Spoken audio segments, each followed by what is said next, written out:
Hello everyone, welcome to my channel Abha English classes. इस वीडियो में हम मोस्ट वीवीआई क्वेश्चन करने वाले हैं जो कि एग्जाम में आते हैं। इस साल एग्जाम में जो मैं क्वेश्चन दे रही हूँ उसमें से डेफिनेटली क्वेश्चन आएंगे। सो मैं सिर्फ आपको बेस क्वेश्चन करा रही हूँ जो मोस्ट वीवीआई हैं, जो हर साल रिपीट होते हैं और इस साल आने के चांसेस बहुत ज्यादा हैं। मतलब 99% चांसेस हैं कि इस साल इसमें से मतलब क्वेश्चन आएंगे ही आएंगे। तो आप ये बेस क्वेश्चन डेफिनेटली कर लीजिए क्योंकि आपको आते हैं 10, आपके पास ऑप्शन रहेंगे, उसमें से कोई 5 आपको करने होंगे। तो वो जो 5 क्वेश्चन है वो लगभग 2-2 मार्क्स के होते हैं, तो 10 नंबर आपको वो है। तो अगर आप ये बेस क्वेश्चन कर लेते हो तो आपके 10 नंबर पक्का हो जाएगा। ठीक है, तो मेक श्योर कि आप ये क्वेश्चन याद कर लो अच्छे से। और फिर अगर आपको ट्रांसलेशन आती है तब तो आपको कोई टेंशन की बात नहीं है। ठीक है, मैं इसका हिंदी समझाऊंगी और आपको हिंदी में उस स्टोरी को अगर याद है तो आप इजिली कर लोगे। ठीक है, और चैनल को सब्सक्राइब कर लेना, लाइक कर देना और शेयर कर देना, और वीडियो कैसी लगी है कमेंट करके जरूर बताना। सो स्टार्ट करते हैं क्वेश्चन को। सबसे जो पहला क्वेश्चन है वो है, why Gandhi say that mind is a restless bird. ठीक है, ये क्वेश्चन बहुत बार रिपीट हुआ और इस साल भी आने के बहुत ज्यादा चांसेस हैं। ठीक है, तो जो भी मोस्ट वीवीआई क्वेश्चन है उनको हम इस वीडियो में करेंगे। पिछले वीडियोस में हमने सेट किया हुआ है मॉडल पेपर सेट और प्रीवियस 5 ईयर के क्वेश्चन भी किए हैं, और हमने लेटर कैसे लिखे एग्जाम में इस पे भी एक वीडियो बना दिया है। अगर आपने नहीं देखा है तो जरूर देख लेना मेरे चैनल को विजिट करके। तो पहला जो क्वेश्चन है उसमें बोल रहा है कि गांधी जी ने क्यों ऐसा कहा कि जो माइंड है वो रेस्टलेस बर्ड है। ठीक है, तो आंसर देखते हैं। Gandhi says that the mind is a restless bird because the more it gets, the more it wants and still remain unsatisfied। क्योंकि जो हमारा मन है वो एक रेस्टलेस बर्ड है, मतलब उसका मन कभी भी भरता ही नहीं है, क्योंकि जो हम जितना ही पाते हैं उतना ही और चाहने लगते हैं। मतलब हमें जितना मिलता है हमें लगता है कि वो कम है और हम उससे ज्यादा और उसकी ख्वाहिश करने लगते हैं, और फिर भी हम असंतुष्ट होते हैं। ठीक है, मतलब जितना मिलता है उतना और हमें उसकी चाहत होने लगती है, और फिर भी हम क्या होते हैं, अनसेटिस्फाइड, यानी असंतोष फिर भी हमारे अंदर होता है। नेक्स्ट क्वेश्चन देखते हैं।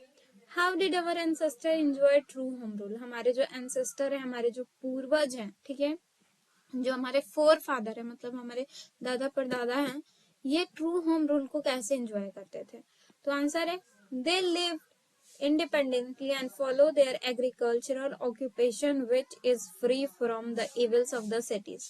ठीक है, वो क्या करते थे, इंडिपेंडेंटली रहते थे और अपने एग्रीकल्चर यानी जो खेती का जो पेशा था उनका उसको फॉलो करते थे, और जो शहर की जो बुराइयां हैं उससे दूर रहते थे, उससे मतलब मुक्त रहते थे। ठीक है, इसलिए वो ट्रू होम रूल को बहुत ज्यादा एंजॉय करते थे। नेक्स्ट है, what is civilisation in the real sense of the term. Civilisation का असली सेंस में मतलब क्या है। ठीक है, मतलब इसका मतलब बोल सकते हैं what is civilisation, what do you mean by civilisation. तो देखते हैं, our civilisation depends on self denial and not a self indulgence. हमारा जो सिविलाइजेशन है वो क्या है, सेल्फ डेनियल है, मतलब खुद पे संयम से बनता है। हमारा जो सिविलाइजेशन है वो संयम के पे निर्भर करता है, ना कि सेल्फ इंडल्जेंस, मतलब अपने जो मन की इच्छा को पूरी करने में। Human wants are unlimited. मानव की जो चाहत है वो अनलिमिटेड है, मतलब उसकी कोई सीमा नहीं है। Therefore, in order to attain real happiness, we have to develop contentment। ठीक है, और अगर हमें असली खुशी चाहिए, रियल हैप्पीनेस चाहिए, तो हमें क्या, अपने अंदर संतोष को डेवलप करना पड़ेगा, अपने अंदर संतोष भाव को लाना पड़ेगा। ठीक है, नेक्स्ट है, what did doctor Zakir Hussain bring to the presidencies. ये जो है, ये सारे चैप्टर, सारे जो प्रोज, जितने भी पोएट्रीज हैं, सबका एक मतलब मिला जुला है। उसमें से मैंने इंपॉर्टेंट जो भी क्वेश्चन है जो हर साल आते हैं या फिर इस साल आने के उनके 99% चांसेस है, उनको मैंने मतलब एक तरह समराइज किया है एक ही वीडियो में। ठीक है, तो आप लोग ये वीडियो जरूर देख लेना। और इसका आंसर देख लेते हैं। तो इस क्वेश्चन का मतलब है कि डॉक्टर जाकिर हुसैन ने प्रेसिडेंसीज को क्या दिया। ठीक है, तो आंसर है, doctor Zakir Hussain brought to the presidency mental equipment, a degree of learning and wealth of experience. तो डॉक्टर राधा कृष्णन ने प्रेसिडेंसी को एक मेंटल इक्विपमेंट दिया और एक डिग्री दिया, सीखने की एक डिग्री दी, और वेल्थ ऑफ एक्सपीरियंस यानी जो उनका अनुभव था उसका जो उसकी जो संपत्ति थी वो दिया, जो कि मतलब कहीं भी नहीं पाया जाता है। ठीक है, मतलब वो इतना रेयर है, वो चीज जो इन्होंने दिया वो बहुत ज्यादा रेयर है। ठीक है, मतलब विरले जिसको बोलते हैं, मतलब कहीं भी वो चीज नहीं मिलती है, वो उन्होंने प्रेसिडेंसी को दिया। नेक्स्ट है, what is the business of education. Education के बिजनेस से क्या मतलब क्या है, मतलब शिक्षा का जो बिजनेस है उससे आप क्या समझते हैं या फिर वो क्या है। The business of education should be the growth of national culture and national character. ठीक है, एजुकेशन के बिजनेस क्या होना चाहिए, तो एजुकेशन का बिजनेस नेशनल के ग्रोथ, नेशनल कल्चर यानी जो नेशनल यानी जो राष्ट्र की संस्कृति और राष्ट्र का जो कैरेक्टर है, उसकी जो विशेषता है उसकी ग्रोथ होनी चाहिए। ठीक है, एजुकेशन के बिजनेस का मतलब है कि वो बिजनेस जिससे हम अपने देश को निखार सकें, आगे बढ़ा सकें, वो होना चाहिए एजुकेशन का बिजनेस। नेक्स्ट है, what is the trials and tribulation the author talks about. जो ट्रायल्स एंड ट्रिब्यूलेशंस क्या है जिसके बारे में जो ऑथर है वो बता रहे हैं। तो ये जो क्वेश्चन है ये आई वो ड्रीम से लिया गया है। ठीक है, तो आप लोग ऐसे आपको देख के थोड़ा अजीब लगेगा, हो सकता है आपको याद ना हो, क्योंकि मैंने जब भी जो जो चैप्टर कराया था वीडियोस में, उसका मैंने लास्ट में समरी एंड क्वेश्चन आंसर करा दिया। अगर आपने वो वीडियो देखा होगा तो आपको याद भी होगा, तो मैं ये आपके लिए एक रिवीजन हो जाएगा। और जिन्होंने नहीं देखा वो वीडियो तो एक बार जाके देख लेना, या फिर अभी टाइम नहीं है उतना तो आप लोग ये क्वेश्चन देख लो, याद कर लो, जैसे हो सके वैसे याद कर लो। अभी बहुत कम टाइम है, लेकिन जितना भी आप उसमें कर सकते हो तो कर लो। ठीक है, आपके एग्जाम के लिए बेस्ट रहेगा। और मैंने लेटर पे वीडियो बना दिया है, 5 साल के प्रीवियस ईयर क्वेश्चन पे का ऑब्जेक्टिव भी प्रैक्टिस करा दिया है, तो आप वो लोग जरूर देख लो, क्योंकि वो मतलब प्रीवियस ईयर 5 साल के प्रीवियस ईयर क्वेश्चन से काफी सारे क्वेश्चन जो होते हैं रिपीट होते हैं। ठीक है, तो आप लोग जरूर देख लेना। तो इसमें जो है आंसर देखते हैं। The trials and tribulation author talks about are the hardship and torments people had to suffer when they raised their voices against injustice and discrimination। ठीक है, जो ट्रायल्स और ट्रिब्यूलेशंस हैं उस जिसके बारे में ऑथर बता रहे हैं वो क्या है, वो हार्डशिप है और टॉर्मेंट्स हैं। टॉर्मेंट्स हैं उन लोगों के जिन्होंने जब भी अपना मतलब अपनी आवाज को उठाया है इनजस्टिस, अन्याय और भेदभाव के खिलाफ, तब उनके साथ ये क्या गया है, मतलब उनको मतलब नीचे उनकी आवाज को दबा दिया गया है, उनको बहुत ज्यादा मतलब दुख दिया गया है इस टाइप से। तो ये किन की बातें कर रहे हैं, ये निग्रोस की बातें कर रहे हैं। ठीक है, जो निग्रोस जो कि स्लेव होते हैं उनके बारे में ये बात हो रही है। ठीक है, तो आप लोग इस क्वेश्चन बहुत ज्यादा इंपॉर्टेंट क्वेश्चन है, हो सकता है इस बार आ जाए। नेक्स्ट है, why did SEBI wonder about the town. SEBI जो था द आर्टिस्ट चैप्टर जिसमें कि जो लड़का था उसका नाम सेबी था, तो वो टाउन में क्यों भटक रहा था। It was Sebi's hobby to wander about the town. ठीक है, ये सेबी की हॉबी थी, मतलब उसका शौक था कि वो शहर में पूरा घूमते घूमते अपना जो गॉड था उसको देखते रहता था। ठीक है, कहाँ पे अच्छे गॉड मिलते हैं इसके लिए वो पूरे गांव में मतलब पूरे शहर में घूमते रहता था। ऑलमोस्ट डेली वो हर रोज लगभग भटकता था पूरे शहर में, लुकिंग फॉर गॉड्स। क्या क्या चीज के लिए भटकता था, गॉड्स के लिए। ठीक है, कि कहीं अच्छा गॉड मिल गया तो मैं ले लूंगा। He was deeply interested in buying and collecting it from market।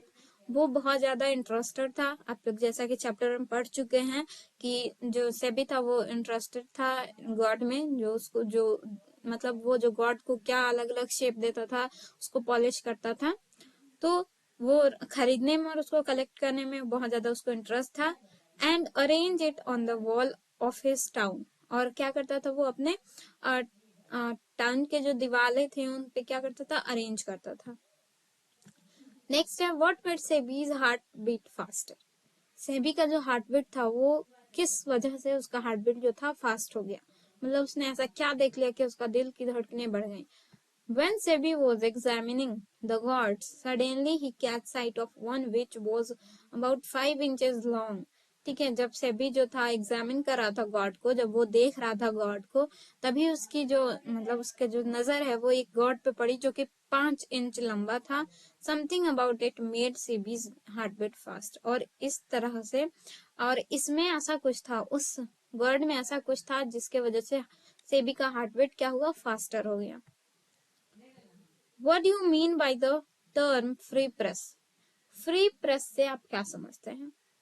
Bye free press we mean that the press is free from direction and censorship by the government. ठीक है, तो फ्री प्रेस से हम ये समझते हैं कि जो प्रेस जो कि गवर्नमेंट मतलब उस प्रेस को ना ही अगर कोई गवर्नमेंट रूल कर रही है पार्टी में तो ना ही वो प्रेस को कोई निर्देश दे सकती है और ना ही उस पर सेंसरशिप लगा सकती है। ठीक है, तब हम ऐसी प्रेस को फ्री प्रेस बोलेंगे नहीं। उसके बाद 10 नंबर है, why do books rarely criticise the press? जो बुक्स हैं कुछ ही बुक्स क्यों प्रेस को क्रिटिसाइज करती हैं? ठीक है, books rarely dare to criticise the press because the press can either ignore the book altogether or publish sneering comments in its gossip column about it। ठीक है, जो बुक है वो कभी कभार ही हिम्मत करती है क्रिटिसाइज करने के लिए, क्योंकि जो प्रेस है वो या तो उन बुक्स को इग्नोर कर देता है, उनको उनका प्रचार ही नहीं करता, लोग उस बुक को खरीद ही नहीं पाते, वो लोग के पास बुक पहुंच ही नहीं पाती है, तो वो बुक कैसे ही रह जाती है। ठीक है, लोग पढ़ते ही नहीं है, लोग को पता ही नहीं चलता है, तो उसको उसके तो प्रचार करती ही नहीं है, इग्नोर कर देती है प्रेस। और सेकंड क्या करती है, उसके बारे में कुछ ऐसी भड़काऊ सी चीज कमेंट लिख देती है गॉसिप कॉलम में। ठीक है, और इसलिए वो जो बुक होती है उसका डिफेमस हो जाता है, मतलब उसकी बदनामी होती है बुक की। और ऐसा ही कुछ थ्रेट वाला दे देता है, मतलब जो भी बुक लिखने वाला होता है उसको थ्रेट दिया जाता है कि अगर आप ऐसा कुछ लिखते हो हमारे बारे में तो आपको इसके लिए मतलब सफर करना पड़ेगा। ठीक है, हमने ये चैप्टर जब पढ़ा था तभी भी देखा था, हमने अच्छे से इसको डिटेल में समझा था। अभी मैं समराइज कर रही हूँ तो मैं जल्दी जल्दी सबको पढ़ाऊंगी। ठीक है, अभी इतना टाइम भी नहीं है, हमें और भी सारी चीजें पढ़ने हैं। नेक्स्ट 11 है, why were the intellectuals in India restless and embittered? जो इंटेलेक्चुअल्स हैं, जो बुद्धिजीव हैं भारत में, वो क्यों रेस्टलेस हैं, क्यों एम्बिटर्ड हैं? ठीक है, the intellectual in India were restless and embittered because they were deceived during the First World War when the Englishmen promised them to be free। ठीक है, क्योंकि वो लोग जो इंटेलेक्चुअल्स है वो इसलिए रेस्टलेस थे और एम्बिटर्ड थे क्योंकि जो फर्स्ट वर्ल्ड वॉर था उसमें इंग्लिश मैन ने उनसे प्रॉमिस किया हुआ था कि हम आपको, अगर आप हमारे साथ देते हैं लड़ाई में तो हम क्या करेंगे, आप लोग को आजाद कर देंगे, जबकि उन्होंने धोखा दिया था। ठीक है, ऐसा उन्होंने कुछ नहीं किया था, उनको मतलब ऐसे ही नॉर्मल उन्होंने कुछ नहीं किया। ठीक है, आजादी नहीं दी भारत को, इसलिए भारत के जो लोग थे वो बहुत ज्यादा बेचैन थे, बहुत ज्यादा उनके मन में गुस्सा था। नेक्स्ट है, what did Benji understand about the business of हेन? बेंजी जो है वो क्या समझता था, हेन के बिजनेस के बारे में क्या समझता था? Benjy understand about the business of hens that eggs could be sold to the callers and money could be kept in a basin. ठीक है, जो बेंजी था वो सिर्फ बिजनेस के बारे में यही समझता था कि जो अंडे हैं वो कॉलर को बेचे जाएंगे और जो पैसे आएंगे उसको हम बेसिन में रखेंगे। ठीक है, सिर्फ उसको बिजनेस से ज्यादा और कुछ मतलब नहीं था। ठीक है, उसको सिर्फ इतना था कि जो अंडे हैं ज्यादा से ज्यादा अंडे हों और अंडे को मैं बेचूंगा अड़ोस पड़ोस में और मतलब बाजार में ले जाके बेचूंगा और फिर जो पैसे आएंगे उसको मैं बेसिन में रख दूंगा। सिर्फ इतना ही वो उसको बिजनेस से मतलब था। नेक्स्ट है, Why did Benji want to marry Florence? Benji जो था वो फ्लोरेंस से शादी क्यों करना चाहता था? Benji did not need a distinguished intelligent girl, क्योंकि बेंजी को कोई बहुत अलग सी सुंदर सी लड़की या फिर इंटेलिजेंट बहुत दिमाग वाली लड़की नहीं चाहिए थी। ठीक है, he need a woman to help him in his work of poultry farming, so he decided to marry Florence। उसको एक ऐसी पत्नी चाहिए थी या ऐसी लड़की चाहिए थी जो उसके काम में, जिसका वो बिजनेस करता था पोल्ट्री फार्मिंग का, उसमें उसको हेल्प कर सके बस, और इसलिए उसने डिसाइड किया कि वो फ्लोरेंस से शादी करेगा। How did the snake drink water? जो स्नेक था वो कैसे पानी पी रहा था? ठीक है, ये वाला क्वेश्चन काफी बार पूछा गया है तो इस क्वेश्चन को आप थोड़ा ध्यान से पढ़ लेंगे। वैसे इजी है, आप अगर इसका हिंदी समझ जा रहे हैं तो आप खुद से ट्रांसलेट करके भी लिख सकते हैं। ठीक है, the snake went to the water trough and put his mouth upon the depth of the trough। ठीक है, जो स्नेक है वो वाटर ट्रॉफ के पास गया और उसने अपना मुंह जो है जो ट्रॉफ था, जो मिट्टी के जो सीमेंट का जो ट्रॉफ था स्टोन ट्रॉफ, उस पे उसने अपना मुंह रखा अंदर, ठीक है, क्योंकि वो ट्रॉफ में बॉटम में वाटर था तो वो भी बॉटम में गया और अपना जो सर है उसको बॉटम में रखा। He sipped the water with the straight mouth, और वो क्या करने लगा, अपने स्ट्रेट माउथ से पानी को पीने लगा, ठीक है, मतलब जो उसका एकदम स्ट्रेट जो माउथ था उससे पानी पीने लगा। नेक्स्ट है, what is the meaning of Sicilian July with Etna smoking. Sicilian July with Etna smoking का क्या मतलब है, ठीक है। Sicilian July with Etna smoking means extreme heat like one caused with Etna erupted, ठीक है।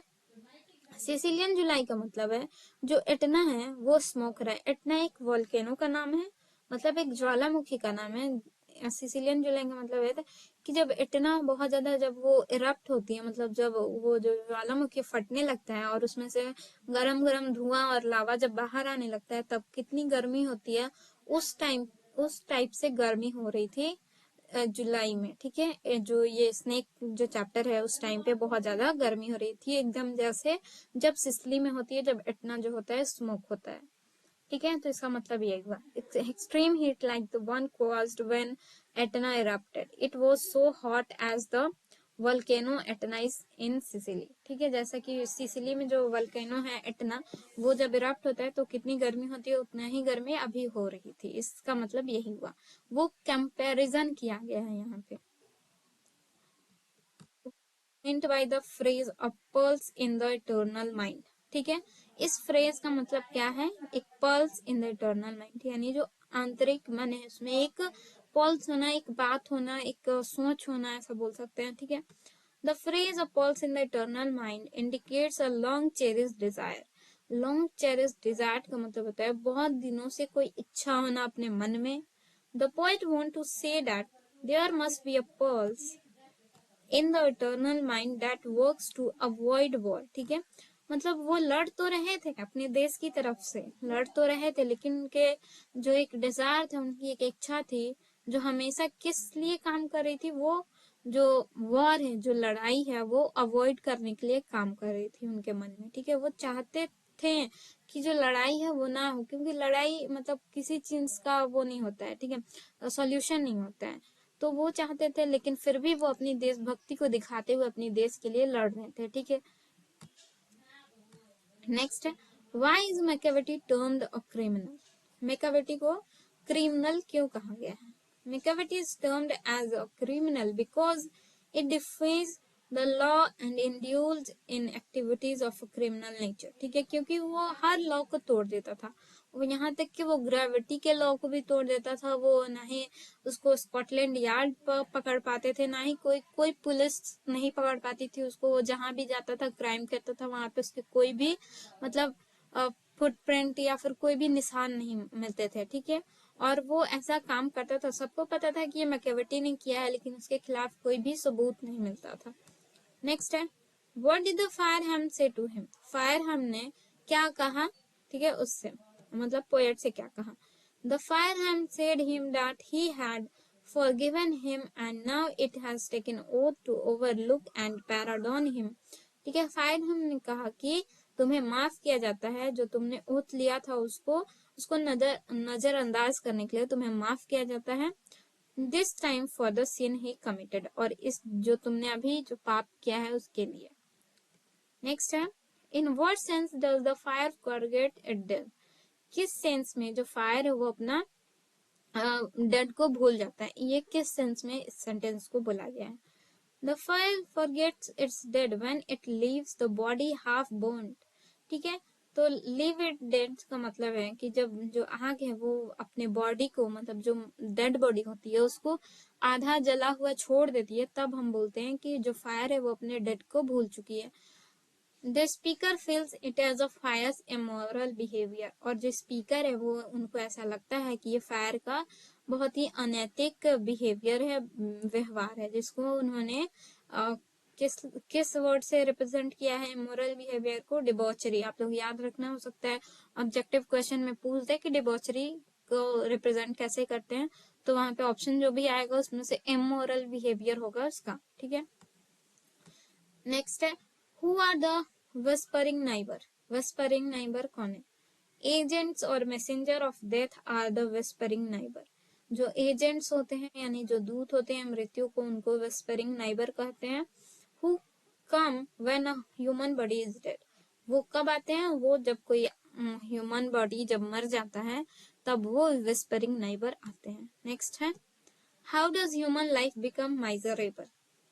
Suffering from disease and other problem makes human life miserable and unhappy।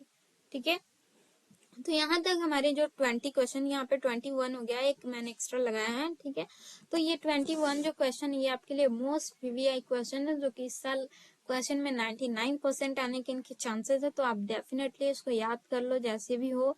ठीक है, और आपको अगर पहले से याद हो तो आप लोग एक बार रिवाइज कर लेना। ठीक है, एग्जाम के पहले एक दिन पहले आप लोग इसको देख लेना, लेटर देख लेना, और जो क्वेश्चन है, जो ऑब्जेक्टिव क्वेश्चन है, उनको भी देख लेना। सो आई होप आपको ये वीडियो अच्छे से समझ में आई होगी और आपके लिए बहुत ज्यादा हेल्पफुल रही होगी। सो प्लीज मेरे चैनल को सब्सक्राइब कर देना, लाइक कर देना, अपने फ्रेंड्स के साथ शेयर कर देना। So thank you for watching.